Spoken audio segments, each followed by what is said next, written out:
গঙ্গা যাত্রা গোপাল ভাঁড়ের গল্প।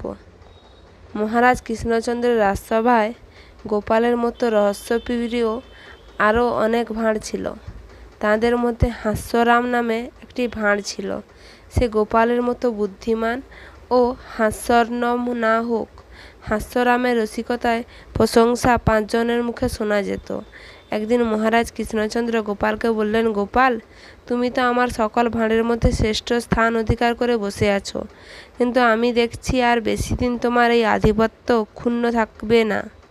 গোপাল বললে, কেন মহারাজ, আপনি কি করে বুঝলেন যে শীঘ্র আমার আধিপত্য নষ্ট হয়ে যাবে?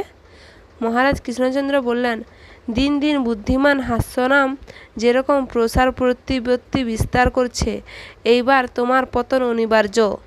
এই অবস্থায় তুমি যদি হাস্যরামকে পরাজিত ও জব্দ করতে পারো, তাহলে বুঝবো সে যতই বুদ্ধিমান বা চতুর হোক, তোমার মতো কেউ কখনোই সমাদর পাবে না। গোপাল বললে, এই কথা মহারাজ? আচ্ছা, আপনি শীঘ্রই শুনবেন বাছারামকে কেমন জব্দ করেছি। গোপাল সেদিন থেকে হাস্যরামের গতিবিধির উপর লক্ষ্য রাখতে আরম্ভ করলে। একদিন গোপাল শুনলে হাস্যরাম দিন কয়েকের জন্য বাড়ি যাবে। কৃষ্ণনগর হতে হাস্যরামের বাড়ি ছিল 6 মাইল দূরে। হাস্যরাম বাড়ি যাবার জন্য একজোড়া গঙ্গার ইলিশ, সন্দেশ, মিহিদানা, সরভোগ প্রভৃতি ভালো ভালো খাবার কিনে বাড়ি রওনার জন্য প্রস্তুত হলো। গোপাল তাই না দেখে হাস্যরামে যাবার 2-3 ঘন্টা পূর্বে হাস্যরামের বাড়িতে গিয়ে উপস্থিত হলো। হাস্যরামের মতো গোপালকে চিনত।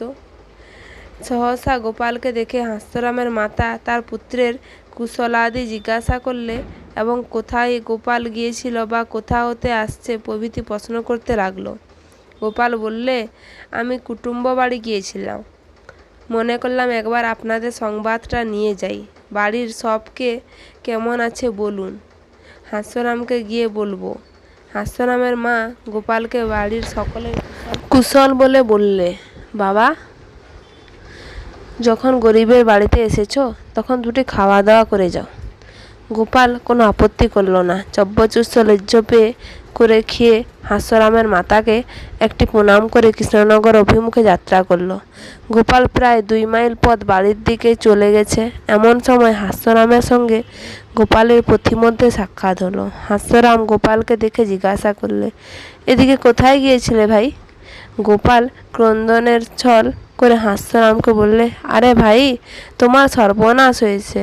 আমি একটু বিশেষ প্রয়োজনে তোমাদের বাড়ির কাছাকাছি এক আত্মীয়ের সঙ্গে দেখা করতে গিয়েছিলাম।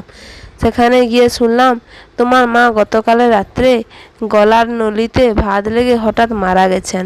হাস্যরাম মাতার মৃত্যু সংবাদে হাতে যে ইলিশ মাছ আর ছেলেপুলেদের জন্য খাবার ছিল তা ফেলে কাঁদতে কাঁদতে বাড়ির দিকে ছুটল। গোপাল সে কুড়িয়ে নিয়ে বাড়ির দিকে রওনা হলো। রাজবাড়িতে গিয়ে মহারাজ কৃষ্ণচন্দ্রকে সকল কথা বলল।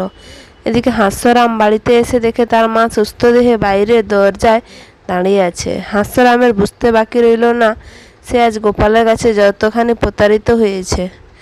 হাস্যরামও বুদ্ধিমান। সে নিজের মুখখানি চেপে রেখে মনে মনে গোপালের বুদ্ধির প্রশংসা করতে লাগলো। ধন্যবাদ ভিডিওটি শোনার জন্য। আপনার মতে কি গোপালের এটা করা উচিত ছিল? কমেন্ট করবেন।